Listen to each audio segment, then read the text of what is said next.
દેવોનો રાજા ઇન્દ્ર, દેવોનો રાજા. સાહેબ ક્યારેક વાંચતા વાંચતા આપણને એમ થઈ જાય કે નો વસાય. એ કઈ બહુ હારી ના નહોતા. દેવોનો રાજા ઇન્દ્ર, એક નંબરનો દારૂડિયો. અને લખણ કેવા હશે સાહેબ કે અહલ્યાને પથ્થર થાવું પડ્યું છે. એ ધંધા કોના? ઋષિઓના ઘરમાં જઈને જો આ ધંધા કર્યા હોય તો બીજાના કોના ઘર બાકી મૂક્યા હશે? કલ્પના તો કરો. શાસ્ત્ર સાક્ષી છે.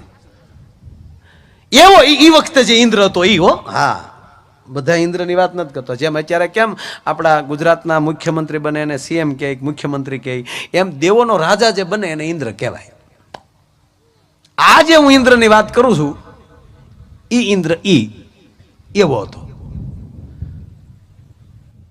રાક્ષસોનો ત્રાસ વધ્યો. સાંભળજો, ઋષિઓના યજ્ઞ નથી થતા ત્યારે બધા ઋષિઓ ભેગા થઈ ઋષિઓના યજ્ઞ થતા હોય તો રાક્ષસો એમાં હાડકા નાખ્યા આવે. અને ક્યાંય યજ્ઞ નથી થતો એટલે તમામ ઋષિઓ ભેગા થયા અને દુર્વાસા પાસે આવ્યા. અને ઋષિ દુર્વાસાને કીધું કે અમારા યજ્ઞ નથી થતા. અને દુર્વાસાનો મગજ ફાટ્યો. ભાઈ દુર્વાસા બહુ ક્રોધિત હતા. કોણ છે ત્યારે ઇન્દ્ર? કે ખબર નહીં બાપુ, મળ્યો જ નથી. ઇન્દ્ર થયા પછી એકલો પીન પીડ્યો જ રહે છે અને અપસરાઓને નાચ કર્યા કરે. આ ઘટના આ શાસ્ત્રની વાત છે, અમારા ખીચાની વાત નથી. દુર્વાસા એમ કહેવાય કે ઇન્દ્રની સભામાં આવે છે. અહીંયા બરોબર ઇન્દ્ર પ્યાલી ઉપર પ્યાલી લીધે જાય છે અને અપસરાઓ ધા થઈ તકડે ધેન ધેન નૃત્ય હાલે. હવે આ નૃત્ય હાલ તો આમલી દુર્વાસા આવે એટલે જે આ નૃત્ય કરતા એને તો ન દેખાય, ઇન્દ્રને દેખાય. હા, દુર્વાસાને જોઈ ગયા હતા, ઇન્દ્રનું ઉતરી ગયું. ગ્લાસ બલાસ બધા હતા. આ મોટા બાબુ ક્યાંથી અહીં આવી ગયા? ઇન્દ્ર છે નિમાણા પડ્યા એટલે ઓલી અપસરાને એમ થયું કે મારા નૃત્યમાં કઈક ખામી આવી લાગે એટલે એ ઉલ્લી ઉલ્લી મળી નાસવા. તા દુર્વાસા આવી ગયા. આ ભીમનાથની સ્થાપના કેમ થઈ એની વાત કરું છું.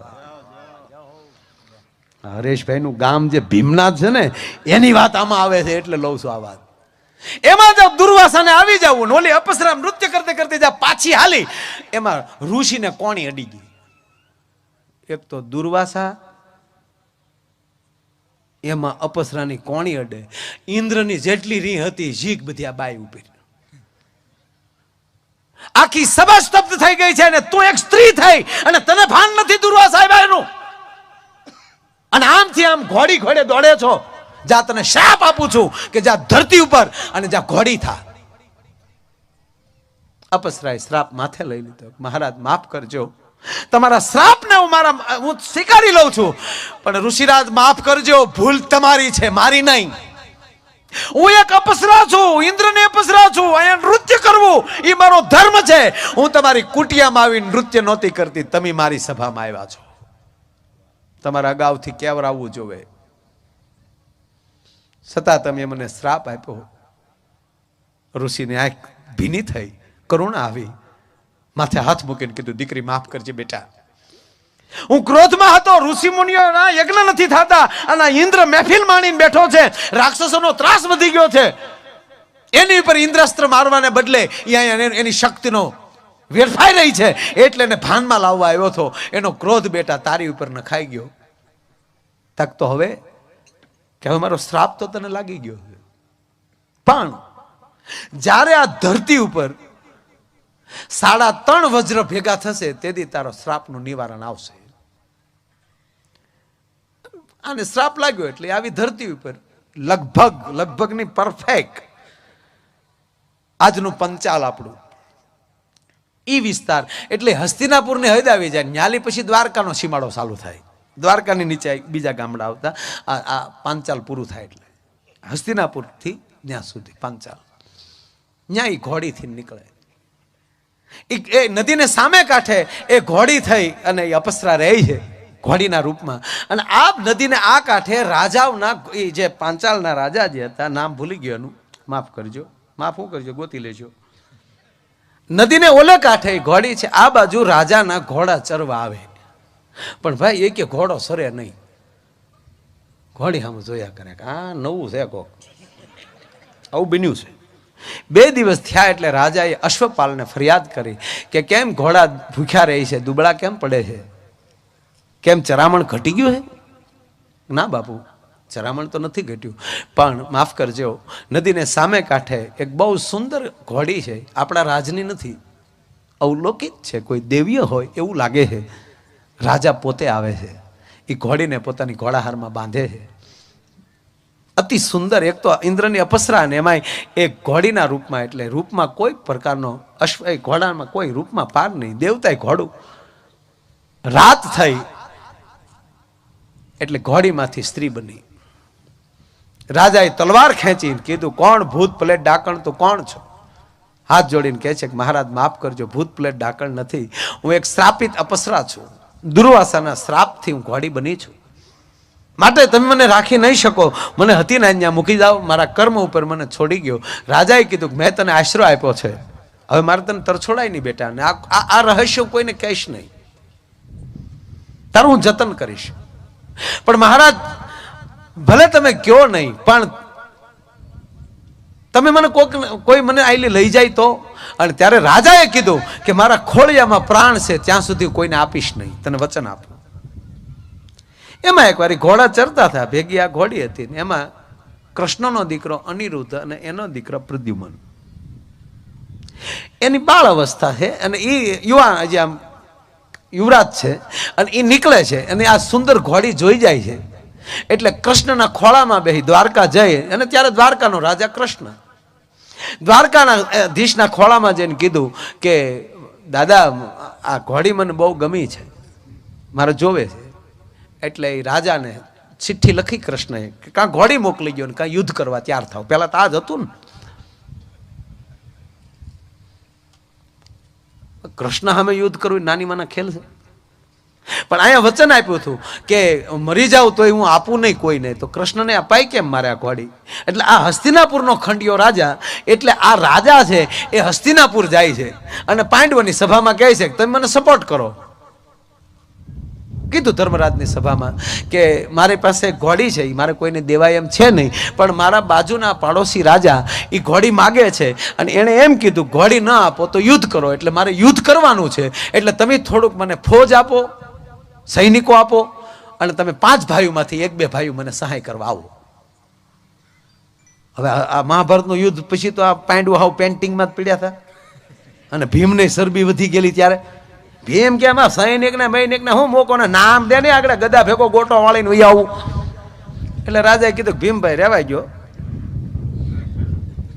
તમે તો રેવાઈ ગયો ભીમભાઈ. ભીમ ભીમ છે હો સાહેબ.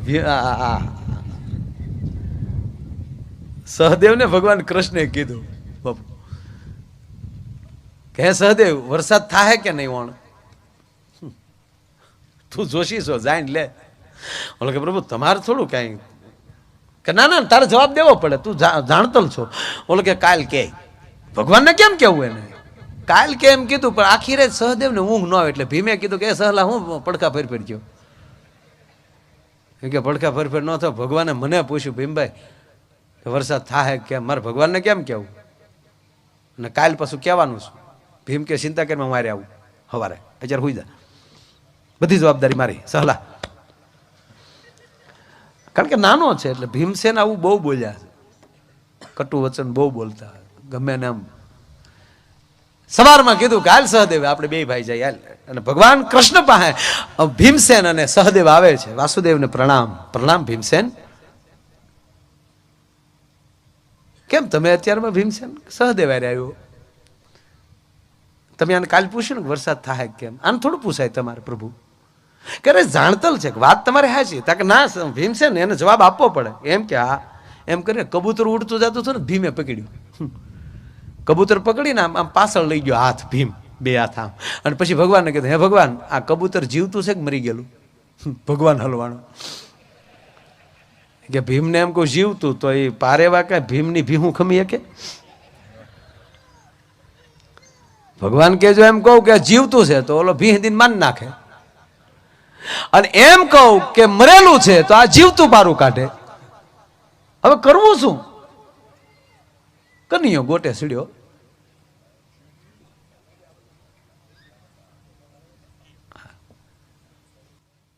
પછી સાહેબ ભીમને ભગવાને કીધું કે ભીમ એ તો બધી તારા હાથની વાત છે.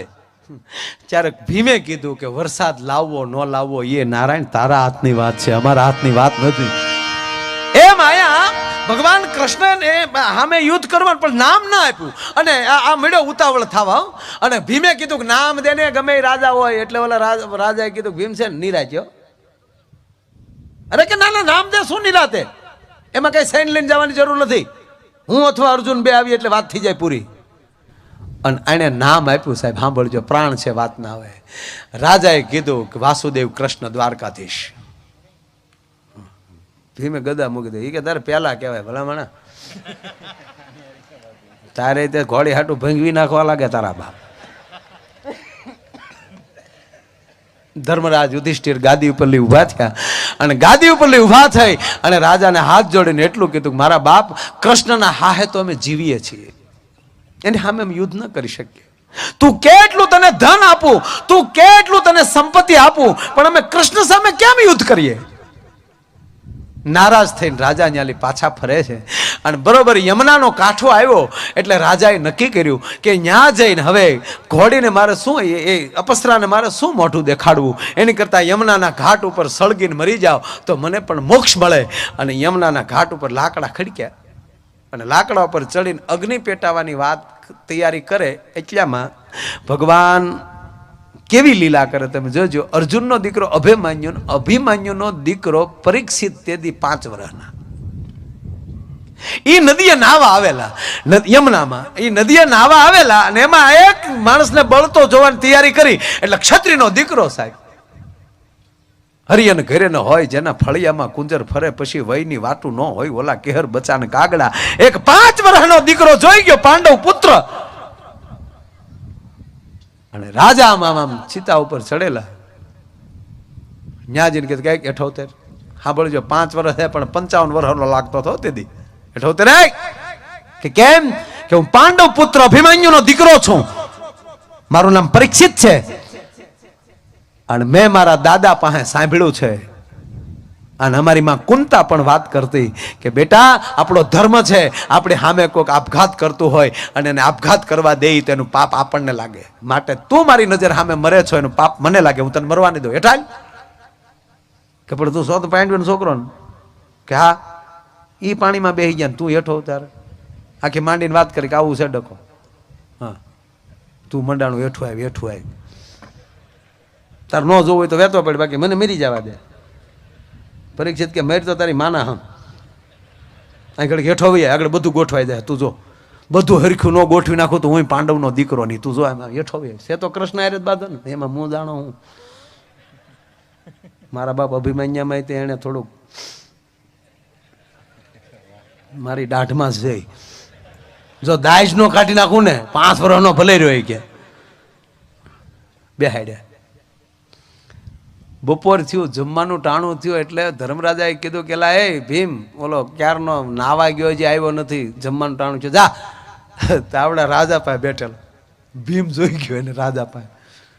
ભીમે 2 પાટો રાજાને માર્યો, છોકરો પટાયો છે લઈ. અમે ના પાડી, ઓલો કે ભાઈ ઘા ન કરતા, તારે છોકરા ઉતાર્યો મને, એ છોકરા ક્યાં ને આને. એટલે એને કીધું દાદા, ભીમ દાદા અહીંયા આવો, તમે મને એ જવાબ આપો કે આપણી સામે કોઈ મરી જતો હોય એને મરવા દે તો શું લાગે, કે એનું પાપ આપણને લાગે? આ મારી સામે મરતો હતો અને મરવા દેવાય કે નહીં? મરે તો શું થાય? અરે આપણી ધરતી લાજે બટા. તો દાદા એમ બેસી જાઓ, તારી ગદા ગઢી થઈ ગઈ, લબડેલ. ભીમને લબડેલ કેવું હોય કે નાની ભીમ કે બોલે જ મેં બેઠો શાંતિથી, તો રહ્યા દે બોલતું બેટા. ભીમ ન આવ્યા એટલે એને સહદેવને મોકલ્યા, એ આવી રીતે ગોઠવાના. નિકુલને મોકલ્યા, એ આ રીતે ગોઠવાઈ ગયા. છેલ્લે અર્જુનને બોલાવ્યા, અર્જુનને મોકલ્યા. ધર્મરાજા કે અર્જુન જાને આ કેમાં જાય, એ કે પાછા આવતા નથી, જાતો અર્જુન તું. અને અર્જુન જયારે આવે છે ત્યારે એક 5 વર્ષનો દીકરો જવાબ આપે કે હે દાદા, ભગવાને તમને કુરુક્ષેત્રના મેદાનમાં કીધું હતું કે હે પાર્થ, હે ધનંજય, તારી સામે કોણ છે એને ભૂલી જા, યુદ્ધ એ જ તારો નિર્ણય હોવો જોઈએ. એનું કીધું ઈનો આવ્યો તો ઢીલો પડી ગયો. ભીમે અર્જુનને કીધું કે આ તારો બાપ કાગવાસ નાખવા ન રહેવા દેવાનો, આ આપણને મરવી નાખવાનો છે આ છોકરો. તારું ગાંડીવ થાકી ગયું છે. પછી તો ધર્મરાજા પણ આવ્યા, નિર્ણય લેવાનો કે નહીં હવે આશરા ધર્મ પાળવો પડે. યુદ્ધનો નિર્ણય લેવાઈ ગયો અને બધાએ પાંચાળની ભૂમિમાં આવ્યા. અહીંયા કૃષ્ણને કેવરાવી દીધું, ભીમે થાય એ કરી લેવાનું. વયો ધર્મરાજાએ કીધું ભીમ વાયડાઈ ન કરાય,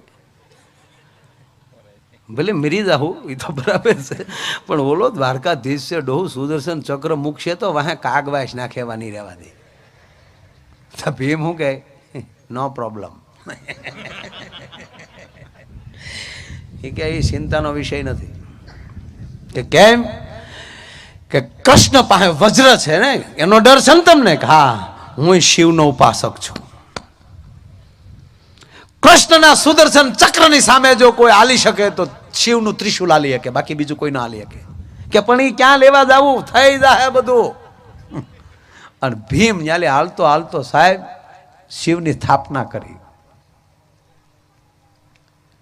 એ જે ભીમનાથ, જ્યારે ભીમના હાથે જે સ્થાપના થઈ હાલનું જે ભીમનાથ ભાઈનું ગામ, અને એમ કે ભાઈ ભગવાન શિવની સામે માણા બે ગયો. ઓમ નમઃ શિવાય, ઓમ નમઃ શિવાય. યા તે રુદ્ર શિવા તનુર્ઘોના પાપકાસિની ત્યાન સ્તનવા સંતમયા ગિરિસંતાભિષાક શ્રી ઓમ ત્રંબકમ યદામહે સુગંધિમ પુષ્ટિવર્ધનમ ઉર્વારુકમિ મંદરામૃત્યુ મોક્ષમામૃતામ. હર હર મહાદેવ હર, હર હર મહાદેવ હર, હર હર મહાદેવ હર. પરોઢિયું છું. ભીમ કે આ હવાર પડશે આગળ બુકડો બોલી જાય. અને ભીમથી ન રહેવાનું. અને નદીની આડો હોઈ ગયો.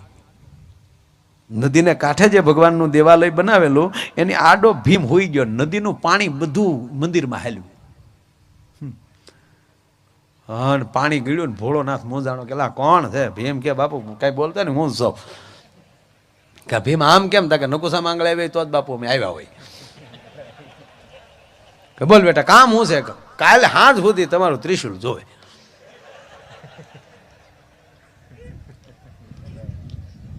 હવે સાહેબ તમારા બોડીગાર્ડ પાસે સ્ટેન્ડ ગન હોય ને મારી જેવો કોઈ એમ કે કાલનો દી જોવે. પેલા કેવું હતું સાહેબ, એક જણાએ તોપની માંગણી કરી કલેક્ટરમાં. તોપની અરજી કરી, તોપ લેવી. ડીએસપી ને કલેક્ટર બે મૂંઝાણા, કારણ તોપ શું કરવી. એને બોલાવ્યો રૂબરૂ, તમારે તોપ શું કરવી? એ કે તોપ નથી જોતી.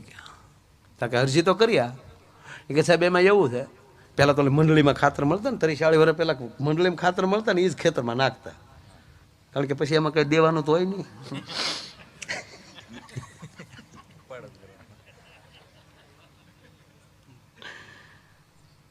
એ કે સાહેબ મારે જોતીથી ખાતરની 50 થેલી, 200 થેલીની અરજી કરી ત્યારે મારી પાસે 50 થેલી પોગી.